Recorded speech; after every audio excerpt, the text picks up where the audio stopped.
Hello, good evening, everyone. Welcome back again. So, welcome to our daily devotional. So, today is Sunday. So, happy Sunday. So, nakasimba na bang tanan? So, karon, ano to karon? Today is February 23, 2025 o karon ika-day 21 sa ato ang devotional. So, natay laktaw nga wala ta ka devotional atong mga duha ka adlaw kay time doesn't permit me. So, ang atong topic karon is about He will take care of you. He will take care of you. He will take care of me. So, God is taking care of us.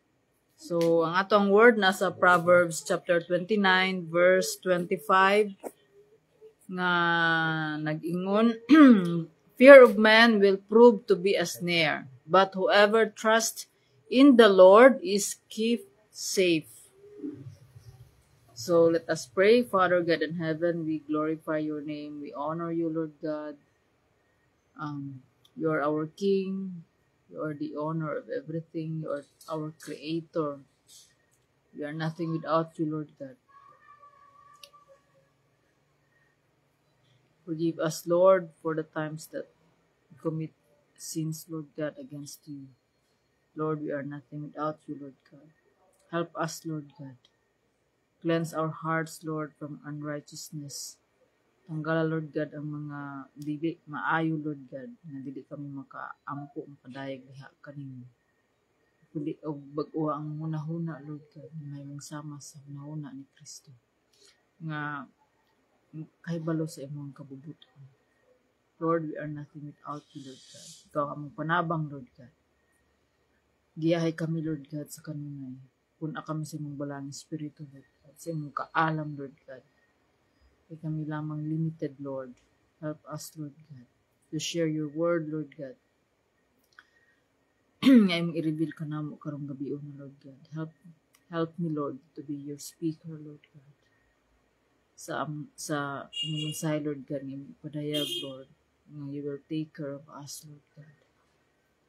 Lord, salamat, Lord God, nining kahigayon na. Pasalamaton kami kanunay, Lord God, sa imong gihatag, Lord God, sa matag adlaw, Lord, na chance to make everything right. Lord, we lift up to you, Lord God, kini nga buluhaton, Lord, for your glory, Lord God. Tanan, Lord God, ang gipasalamatan sa pangalan ni Jesus. Amen. So, may gabi.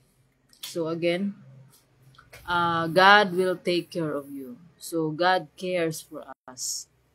Because He cares for us, so whoever trusts in the Lord will be kept safe.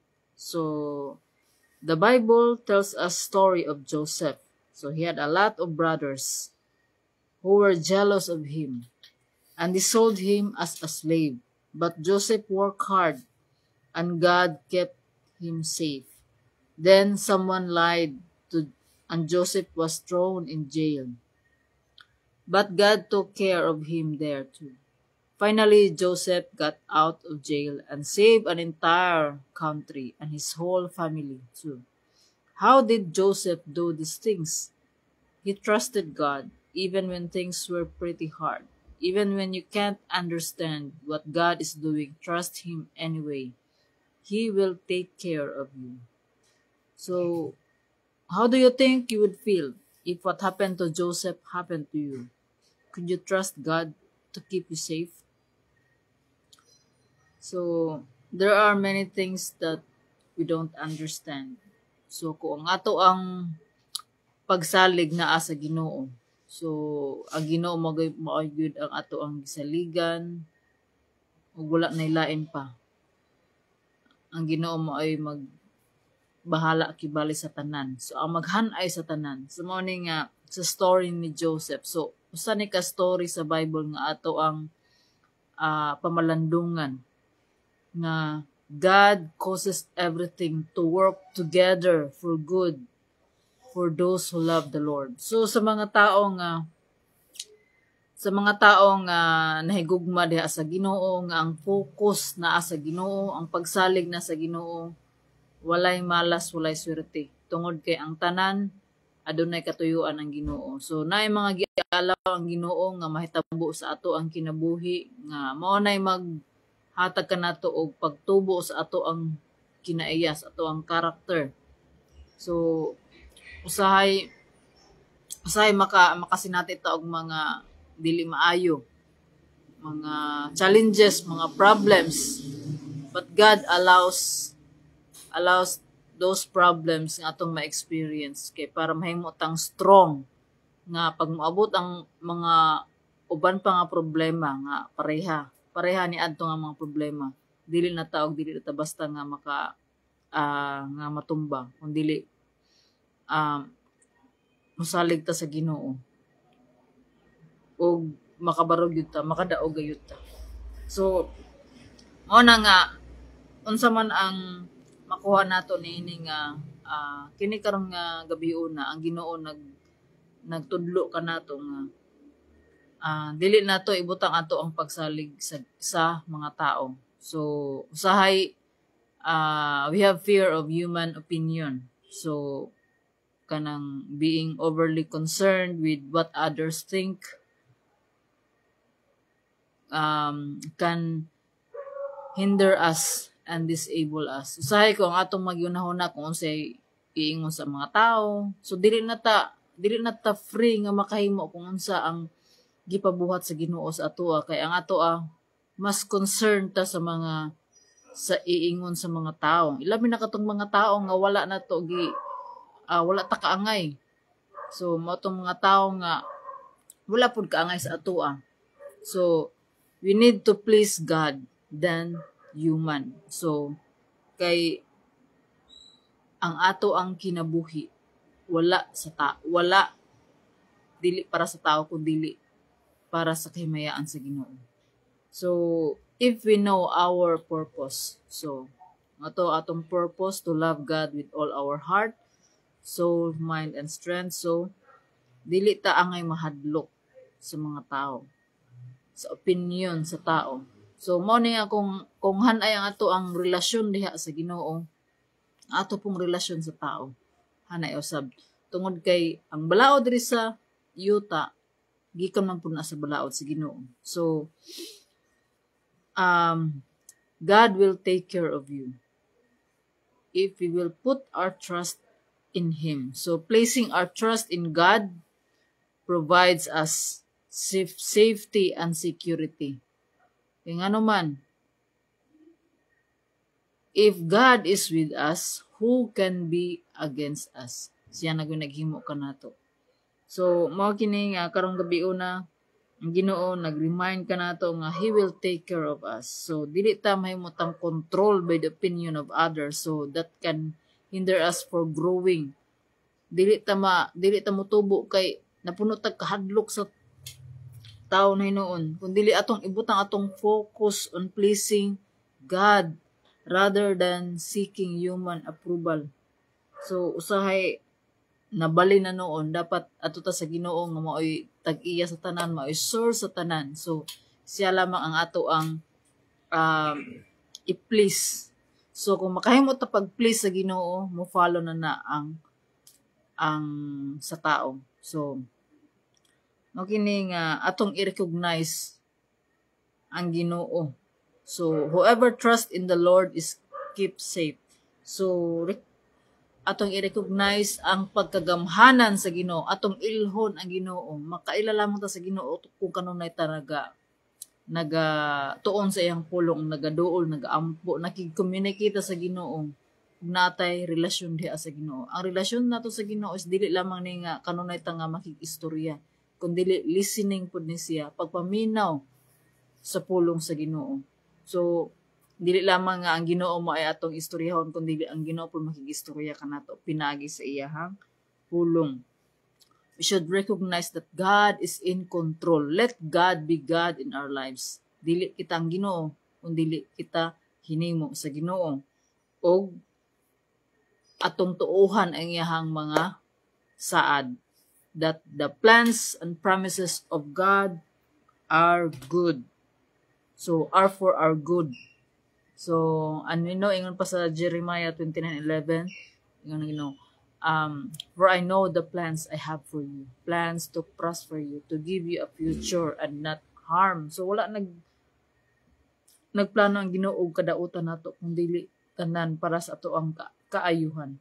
So mao kini nga ato jong ibutang atong pagsalig sa Ginoo kay ang Ginoo dili mausab, dili para sa tao nga mausab-usab. So wala na gilain natong ibutang ato ang pagsalig kundi lamang sa Ginoo kay God will not disappoint us. Usahay na ay mga pag-ampo nato nga dili matubag ug kana i-reveal na sa Ginoo kung ano. So mao ni nga kita mag-recognize sa pagkagamhanan sa Ginoo sa ato ang kinabuhi. We should come to God with a humble heart. So dili makalihok ang Ginoo sa ato ang kinabuhi kung kanunay ta nga di ta magpaubos. So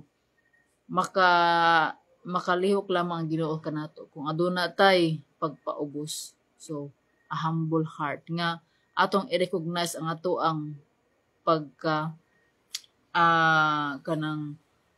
makasasala o we need God sa ato ang kinabuhi, and we also recognize that God is sovereign, God is powerful. So we should trust in God kanunay sa atong pagsalig diha sa Ginoo. Ang Ginoo gayud ang maghatag kanato og safety. So whoever trusts in the Lord is kept safe. So protection and provision. So mo na kanunay ta nga ang ato ang daki to be a successful follower of Christ is obedience. So mao kini nga sa ato ang pag-obey diha sa Ginoo, God will give us His protection. So, iyan ang promise kanato. So, mao kana nga, let's trust in the Lord with all our heart. We do not trust in our own understanding, but to God. So, God is the one who will give us success if we obey Him with all our heart. So, ingon sa iyang pulong, let this book of the law not depart from our lips. Let's study. Let's read, study the Word of God and obey everything that is written, and God will give us His success. So, obedience is the key. So, mo kay na nga God will protect us. He will take care of us. He will keep us safe. Kung kanunay ta nga nagaduol kaniya o ang ato ang pagsalig naa kaniya. So makahimo lamang ta niini pagtuman sa Ginoo with His help. So dili ta makasalig sa Ginoo kung wala tay pagtuo, ug dili pud ta makatuo sa Ginoo kung wala ta naka-experience sa iyahang gugma sa ato ang kinabuhi. So mao na nga kanunay ta nga duol sa Ginoo with a humble heart. So atong i-recognize ang ato ang kinahanglan gayud ta og Ginoo sa ato ang kinabuhi. So God is still God without us, but we are nothing without God. So mao kini ang ato ang kanunay nga i-remember nga we are not God. God is in control and we are not in control. So, today, God is teaching us to put our trust in Him. So, with all our heart. So, ginarimay ta kanunay tungod kay usahay lagi kitang tao matag-adlaw makalimot lagi ta nga ang ato ang saligan, ang ato ang kaugalingon nga kaning intelligence. So, mao kini nga dili nato ibutang ang atong pagsalig sa only sa atong kaugalingon because we are not perfect, but mao kini nga gibuhata nga dili ta perfect sa Ginoo tungod kay aron mo tawag ta kaniya. Ug mao kini nga ang Ginoo iyang gihatag ng iyang pulong nga mahimo nato ning guide unsaon nato pagkinabuhi diri sa kalibutan. So make the word of God our standard of living because the word of God is active and alive. So mao ni siya ang magtudlo kanato, magbadlong kanato. So mao kini nga kinahanglan nga mao kini ato ang pinaka giya sa ato ang kinabuhi. So God will take care of you and me. So what we need to do is to obey God. So obey gayud ta sa Ginoo. So dili nato ibutang ato ang pagsalig sa tao. Di ta mahadlok sa opinion sa tao. What matters is the opinion of God.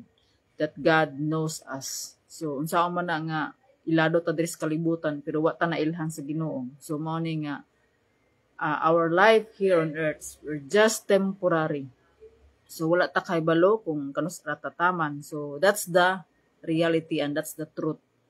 So dili ta angay mahadlok kung ini nga mga bahin nga kung kanus ata ang atong kinabuhi diri wa ta kay balo in the next seconds, minutes, hours, days, months ato ang kinabuhi. So God is always preparing us for the second coming of Jesus Christ. So pagbalik ni Jesus naabata or napabata ana diri sa kalibutan or asa naman. So mao kini nga we must be ready. We must be ready and excited to meet Jesus. So siya gyud ang nagbuhat kanato og ang Ginoo is always there. Yang promise ato nga He will be with us until the end of time. So, and God is with us wherever we go. So, kanunay nga nagauban kanato ang Ginoo. Ang kita lamang ang ibuhi kaniya. So, mao kini nga kung wala pa ta diha sa Ginoo atong pamalandungan ato ang kinabuhi. God will give us the success. Success nga sa iyang definition dili sa ato ang definition. So, we must come to God as we are. We must be humble and accept our shortcomings, our sinfulness. We must repent for our sins. We must turn away from all that kanang things nga dili maka-please sa Ginoo. So, og atong i-follow, we must commit our lives to God. So that, and we must surrender our lives to God so that God will work in our lives through the Holy Spirit. So the Holy Spirit will help us sa mga buluhaton nga gipabuhat sa Ginoo. So dili kini pinaagi lamang sa ato ang own strength, but it is by the grace of God through Jesus Christ. So we can do what God wants us to do. So with God, nothing is impossible. So God can change a heart of stone. So God will take care of us. So mao kini nga kanunay ta nga magaduol nga tuman sa iyahang kabubuton. So kining tanan grasya sa Ginoo. So mao kini nga kitang tanan adto magita mo padulong. So mao kini nga we must be assured of our salvation. So mao kini nga kanunay ta nga tuon sa pulong kay from time to time we are being tested of our faith kung ato abang pagtuo tinuod ba or aduna ba ni result or aduna ba kini bunga ug ang bunga sa atong pagtuo mao kini nga aduna gyud kabag-uhan ang ato ang kinabuhi. So dili gyud pwede nga dili ta mabag-o kung ana-ana ta sa Ginoo. Kaya nga to ang kinabuhi sa wala pa ang Ginoo, we are full of ourselves, we are full of the lust of the flesh, the lust of the eyes, and the pride of life. And that is not from God. So mao kini nga God will change us para mahimutang angayan didto sa langit. So balik na sa Ginoo. So God will take care of us. So To God be all the glory. So let us pray. Father God in heaven, Lord, thank you for your word. Thank you for reminding us, Lord God, of your grace, Lord God. Thank you, Lord God, meaning devotional, Lord God. Nga, maski unsa panamo, Lord God, ka makasasala, you will take care of us, Lord God. Sometimes, Lord, imong gialaw ang mga situation, Lord God, nga maski wala may kasabot, imong gialaw, Lord God, for us to grow in our faith in you, Lord God. Tabangi kami, Lord God, kaya wala kami mahimog wala ikaw. Open our hearts, Lord God, and change our heart and our minds, Lord God, in your likeness. Lord, sa mga naminaw ni ining mensahe, ikaw ang Ginoo, Lord God, nga mo ay hikap, magatandog, Lord God, sa imuhang ang pulong, Lord God, nga mag-itisok sa ilang kasing-kasing, nga mo ay maghatag kanila og paglaom, pagtubo, o kalampusan, Lord God, sa pagdaog, Lord God, sa sala. Lord, ang isalig kini nga buluhaton, Lord God. Salamat, Lord God, sa imong pag-uban ka namo, ikan sa pagsugod sa pagtapos. Salamat, Lord God, sa imong paggiya. Salamat, Lord, sa imong gugma. Salamat, Lord God, sa imong kaluoy. Grasya, Lord God, nga